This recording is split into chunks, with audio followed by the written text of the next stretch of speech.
மணல்மேடு கல்வி மாளிகையாக திகழும் இந்த பள்ளியினுடைய ஆண்டு விழாவிற்கு என்னை அன்போடு அழைத்த வணக்கத்திற்கும் பாராட்டுதலுக்குரிய நிறுவனர் தலைவர் ஐயா ரமேஷ் அவர்களே,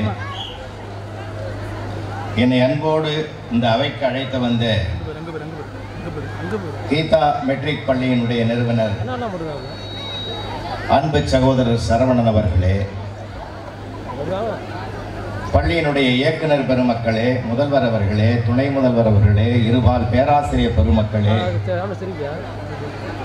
இந்த இனிய மாலை பொழுதிலே மாபெரும் மாநாட்டு கூட்டம் போல வருகை தந்திருக்கக்கூடிய என்னுடைய அன்பு மரியாதைக்குரிய வணக்கத்திற்குரிய பெற்றோர்களே, உங்கள் அனைவருக்கும் என்னுடைய அன்பான வணக்கத்தை பணிவன்போடு தெரிவித்துக் கொள்வதிலே நான் மகிழ்ச்சி அடைகிறேன். தமிழ்நாட்டில் உள்ள ஏராளமான பள்ளிகளுக்கு நான் பயணித்திருந்தாலும் மாலை 5:20 உங்களுக்கு மேடை அளிக்கப்படும் என்று சொன்ன வாக்கை என் 40 ஆண்டு காலத்தில் கிட்டத்தட்ட ஒரு 5000 மேடைகளை பார்த்துருப்பேன். 5:20னா 5:20 எனக்கு மைக்கு கொடுத்த ஒரே மேடை இந்த மேடை தான் என்பதிலே, அப்படின்னா உங்க பிள்ளைகளை எந்த அளவுக்கு கண்காணிப்பா இவங்க வளர்ப்பாங்கன்றதை நீங்க புரிஞ்சுக்கலாம். அதுவும் இங்க பாக்குற மன்றம் முழுவதுமே நிறைந்திருப்பது தாய்மார்கள் தான் இருக்காங்க.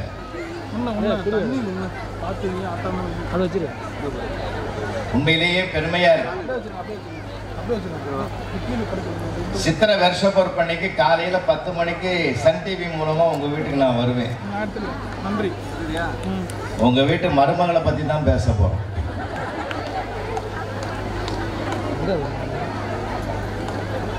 இந்த பள்ளியை பொறுத்த வரையிலே ரெண்டுமே பொருத்தமாக இருக்கிற அழகை நான் பார்க்கிறேன். சில நேரங்களில் பேட்ச் பேட்சா வருவாங்க. ஆனா ஒட்டுமொத்தமாக அரங்கம் முழுவதும் நிறைந்திருக்கிற ஒரு பக்கம் பெற்றோர்கள், பொறுப்புள்ள ஒரு ஆசிரியர் பெருமக்கள், வழிநடத்துகிற தலை சிறந்த நிர்வாகம் என்று அனைத்தும் இணைந்திருக்கக்கூடிய ஒரு நேர்கோட்டில் பயணிக்கக்கூடிய, சொல்ல போனால் சுவாமி விவேகானந்தர் சொன்னது போல எண்ணம் சொல் செயல் என்ற மூன்றும் இணைந்த ஒரு அற்புதத்தை இந்த ஆண்டு விழாவிலே நான் பார்க்கிற பெருமையாக கருதுகிறேன். ரொம்ப மகிழ்ச்சியா இருக்கு. என ஒரு ஆணையோ பெண்ணையோ உலகத்திற்கு உருவாக்கி தருகிற 2 இடம், ஒன்று கருவறை, இன்னொன்று வகுப்பறை. எதிரிலே கருவறைகளை பார்க்கிறேன், சுற்றி பள்ளி வளாகத்திலே வகுப்பறைகளை பார்க்கிறேன். ரொம்ப மகிழ்ச்சியா இருக்கு. தாய்மார்களுக்கு நான் அப்பப்ப சொல்றதெல்லாம் கொஞ்சம் தப்பா நினைக்க கூடாது. இப்ப காலமும் மலையேறி போச்சு. பழைய காலம் மாதிரி இல்லை, நாங்கெல்லாம் வளர்ந்த காலம் மாதிரி இல்லை. எங்க அம்மா தான் எனக்கு எல்லாமே சொல்லி கொடுத்தா. ஒரு ஸ்லேட்டு வாங்குறதுக்கு எங்க அப்பா கிட்ட 10 தடவை கேட்டா அவர் முடியாதுன்ட்டு. எங்க அம்மா கிட்ட சொன்ன உடனே புள்ள கேட்கறானே வாங்கி குடியான்னாங்க. அப்பெல்லாம் ஒரு ஸ்லேட்டு,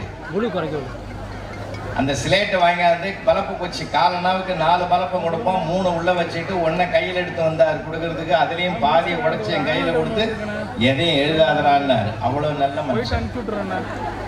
எங்க அம்மா சொல்லிச்சு, அந்த கிறுக்கு மண் சாப்பிட்டு தான் சொல்லுவான், நீங்க எதையாவது கிறுக்குன்னு. கோணலும் மாணலமாக அந்த ஸ்லேட்ல ஒரு முட்டையை போட்டும் போய் எங்க அம்மா கிட்ட ரகசியமா காட்டினேன். அதை பார்த்துட்டு பக்கத்து வீடு அக்கத்து வீடு எதிர் வீடு பொம்பளைங்கெல்லாம் ஒன்னா கூட்டி என் வீட்டுக்காரன் மூஞ்சி என்னமா வரைஞ்சிக்கிறான் என் புள்ளன்னு. அந்த பாராட்டு தான் என்ன ஆனாவண்ணா எழுத வைத்தது, ஏபிசிடி எழுத வைத்தது. இப்பெல்லாம் நமக்கு நேரமே இல்லை.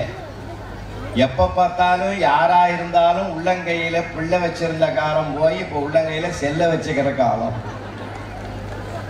ஒன்னு நினைவில் வச்சுங்கம்மா, இது உள்ளங்கையில வச்சிருந்தோம்னா உலகத்துல என்ன நடக்குதுன்னு தெரியும். இதை கீழே வச்சாதான் வீட்டுல என்ன நடக்குதுன்னு தெரியும். ஏன்னா நமக்கு அவசியமான கருவிதான். இப்ப பார்த்தா எல்லாரையும் அதை அடிமையாக்கி வச்சிருக்கு. பேசுவதற்காக கண்டுபிடிக்கப்பட்ட அந்த கருவி இன்றைக்கு பார்க்கிற கருவியா மாறி போச்சு. அதிலே சீரியல் வருது, அதிலே எல்லாமே வருது, சினிமா வருது, எல்லாம் வருது, பார்க்கிற கருவியா மாறி போச்சு. லேபர் வார்டில் அட்மிட் பண்ண ஒரு அம்மா கூட டெலிவரி முடிஞ்சு மயக்கம் தெளிஞ்சு லெஃப்ட்லேயும் ரைட்லேயும் பெட்டில் தேடுது. நர்ஸு சொல்லுது குழந்தை என்கிட்ட இருக்குதுமா தேடாதேன்னு. நான் செல்ல தேடிங்கிறமான்னு செய்து. ஏன்னா இன்னைக்கு இருக்கிற காலகட்டம் கருவிகளிலே நிறைந்திருக்கிற ஒரு காலம். உறவுகள் மத்தியிலே வளர்ந்த காலம் ஒரு காலம், கருவிகள் மத்தியிலே வளர்கிற காலம் இப்போ. இதையும் தாண்டி நம்முடைய பிள்ளைகள் சிறப்பாக வளர்கிறார்கள் என்றால் நாம ரொம்ப சந்தோஷப்படணும், ரொம்ப ரொம்ப மகிழ்ச்சி அடையணும். இப்போ 1000 நெருக்கடிகள் இருக்கு பிள்ளைகளுக்கு. அதனால்தான் நான் உங்களுக்கு அத்தனை பேருக்கு நான் ஒரு வணங்கி ஒரு வேண்டுகோள் வைக்கிறேன்.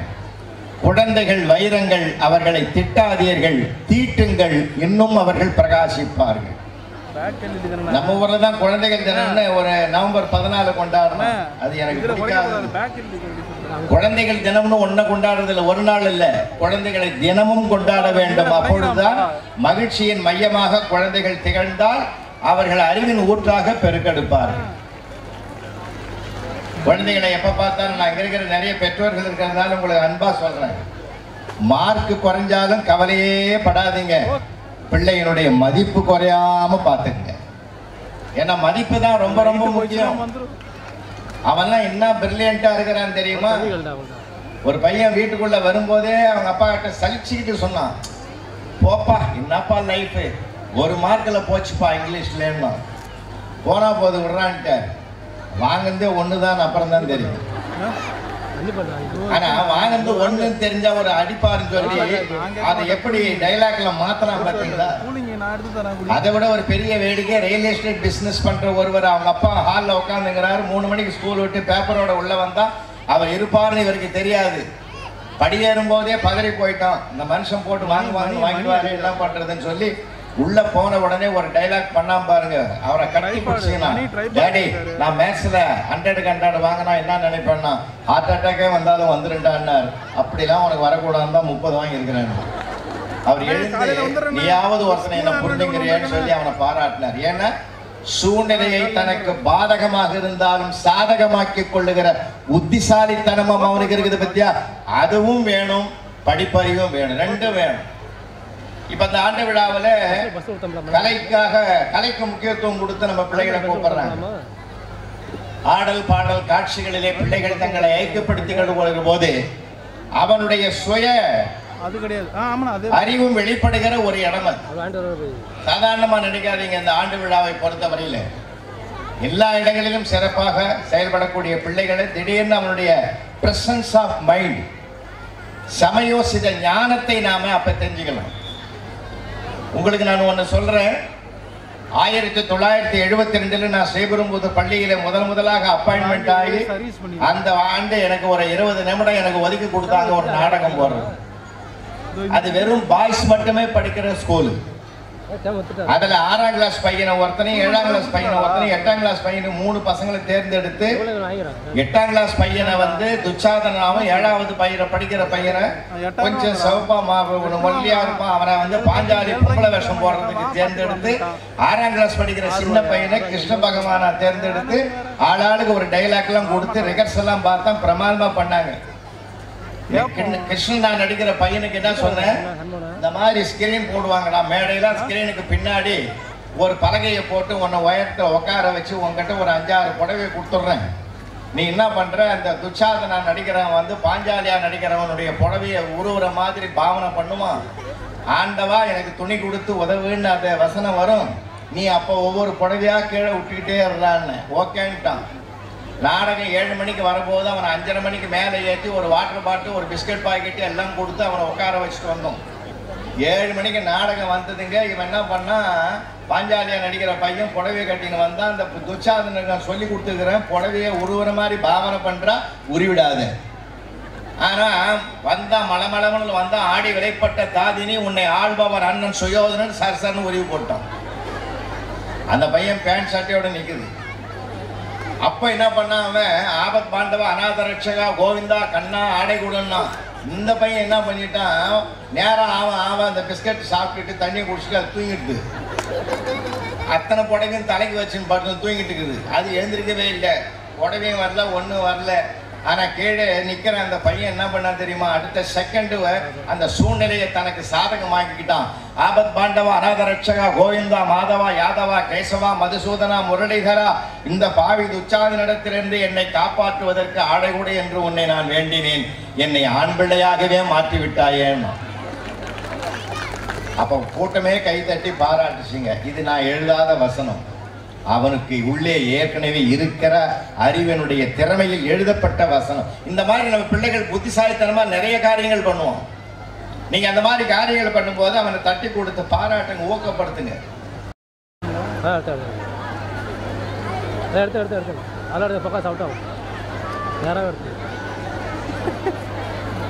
மணல் மேடு கல்வி மாளிகையாக திகழும் இந்த பள்ளியினுடைய ஆண்டு விழாவிற்கு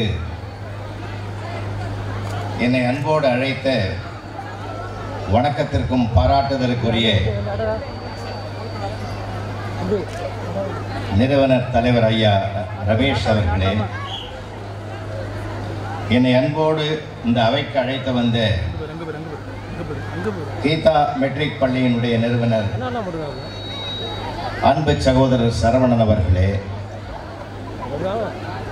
பள்ளியினுடைய இயக்குனர் பெருமக்களே, முதல்வர் அவர்களே, துணை முதல்வர் அவர்களே, இருபால் பேராசிரியர் பெருமக்களே,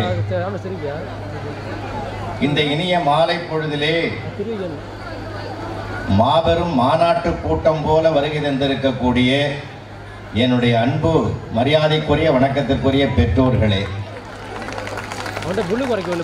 உங்கள் அனைவருக்கும் என்னுடைய அன்பான வணக்கத்தை பணிவன்போடு தெரிவித்துக் கொள்வதிலே நான் மகிழ்ச்சி அடைகிறேன். தமிழ்நாட்டில் உள்ள ஏராளமான பள்ளிகளுக்கு நான் பயணித்திருந்தாலும் மாலை 5:20 உங்களுக்கு மேடை அளிக்கப்படும் என்று சொன்ன வாக்கை என் 40 ஆண்டு காலத்தில் கிட்டத்தட்ட ஒரு 5000 மேடைகளை பார்த்திருப்பேன்.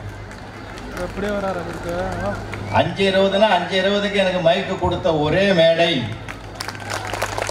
இந்த மேடை தான் என்பதிலே, அப்படின்னா உங்க பிள்ளைகளை எந்த அளவுக்கு கண்காணிப்பா இவங்க வளர்ப்பாங்கன்றதை நீங்க புரிஞ்சுக்கலாம். அதுவும் இங்க பாக்குற மன்றம் முழுவதுமே நிறைந்திருப்பது தாய்மார்கள் தான் இருக்காங்க.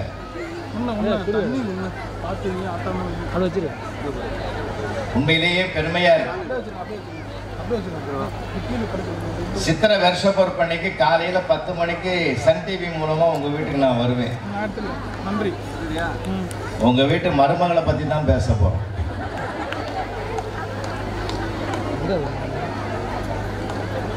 இந்த பள்ளியை பொறுத்தவரையிலே ரெண்டுமே பொருத்தமாக இருக்கிற அழகை நான் பார்க்கிறேன். சில நேரங்களில் பேட்சா வருவாங்க, ஆனா ஒட்டுமொத்தமாக அரங்கம் முழுவதும் நிறைந்திருக்கிற ஒரு பக்கம் பெற்றோர்கள், பொறுப்புள்ள ஒரு ஆசிரியர் பெருமக்கள், வழி நடத்துகிற தலை சிறந்த நிர்வாகம் என்று அனைத்தும் இணைந்திருக்கக்கூடிய ஒரு நேர்கோட்டில் பயணிக்கக்கூடிய, சொல்ல போனால் சுவாமி விவேகானந்தர் சொன்னது போல எண்ணம், சொல், செயல் என்ற மூன்றும் இணைந்த ஒரு அற்புதத்தை இந்த ஆண்டு விழாவிலே நான் பார்க்கிற பெருமையாக கருதுகிறேன். ரொம்ப மகிழ்ச்சியா இருக்கு. என ஒரு ஆணையோ பெண்ணையோ உலகத்திற்கு உருவாக்கி தருகிற 2 இடம், ஒன்று கருவறை, இன்னொன்று வகுப்பறை. எதிரிலே கருவறைகளை பார்க்கிறேன், சுற்றி பள்ளி வளாகத்திலே வகுப்பறைகளை பார்க்கிறேன். ரொம்ப மகிழ்ச்சியா இருக்கு. தாய்மார்களுக்கு நான் அப்பப்ப சொல்றதெல்லாம் கொஞ்சம் தப்பா நினைக்க கூடாது. இப்ப காலமும் மலையேறி போச்சு. பழைய காலம் மாதிரி இல்லை, நாங்கெல்லாம் வளர்ந்த காலம் மாதிரி இல்லை. எங்க அம்மா தான் எனக்கு எல்லாமே சொல்லி கொடுத்தா. ஒரு ஸ்லேட் வாங்குறதுக்கு எங்க அப்பா கிட்ட 10 தடவை கேட்டா அவர் முடியாதுன்னு. எங்க அம்மா கிட்ட சொன்ன உடனே புள்ள கேட்கறானே வாங்கி குடியான்னாங்க. அப்பெல்லாம் ஒரு ஸ்லேட்டு, அந்த ஸ்லேட்டு வாங்கியாந்து பலப்பு குச்சி காலனாவுக்கு 4 பலப்பை கொடுப்போம், 3 உள்ள வச்சுட்டு 1 கையில் எடுத்து வந்தார் கொடுக்கறதுக்கு. அதுலேயும் பாதியை உடைச்சி என் கையில் கொடுத்து எதையும் எழுதாதறான்னாரு. அவ்வளோ நல்ல மனுஷன். எங்கள் அம்மா சொல்லிச்சு, அந்த கிறுக்கு மனுஷன் அப்படி தான் சொல்லுவான், நீங்கள் எதையாவது கிறுக்குன்னு. கோணலும் மாணலமாக அந்த ஸ்லேட்டில் ஒரு முட்டையை போட்டும் போய் எங்கள் அம்மா கிட்ட ரகசியமாக காட்டினேன். அதை பார்த்துட்டு பக்கத்து வீடு, அக்கத்து வீடு, எதிர் வீடு பொம்பளைங்கெல்லாம் ஒன்றா கூட்டி என் வீட்டுக்காரர் மூஞ்சி என்னம்மா வரைஞ்சிக்கிறான் என் பிள்ளைன்னு. அந்த பாராட்டு தான் என்ன ஆனாவண்ணா எழுத வைத்தது, ஏபிசிடி எழுத வைத்தது. இப்பெல்லாம் நமக்கு நேரமே இல்லை. எப்போ பார்த்தாலும் யாரா இருந்தாலும் உள்ளங்கையில பிள்ளை வச்சிருந்த காலம் போய் இப்போ உள்ளங்கையில செல்ல வச்சுக்கிற காலம். ஒன்னை நினைவில் வச்சுங்கம்மா, இது உள்ளங்கையில வச்சிருந்தோம்னா உலகத்துல என்ன நடக்குதுன்னு தெரியும். இதை கீழே வச்சாதான் வீட்டில் என்ன நடக்குதுன்னு தெரியும். ஏன்னா நமக்கு அவசியமான கருவிதான். இப்ப பார்த்தா எல்லாரையும் அதை அடிமையாக்கி வச்சிருக்கு. பேசுவதற்காக கண்டுபிடிக்கப்பட்ட அந்த கருவி இன்றைக்கு பார்க்கிற கருவியா மாறி போச்சு. அதிலே சீரியல் வருது, அதிலே எல்லாமே வருது, சினிமா வருது, எல்லாம் வருது, பார்க்கிற கருவியா மாறி போச்சு.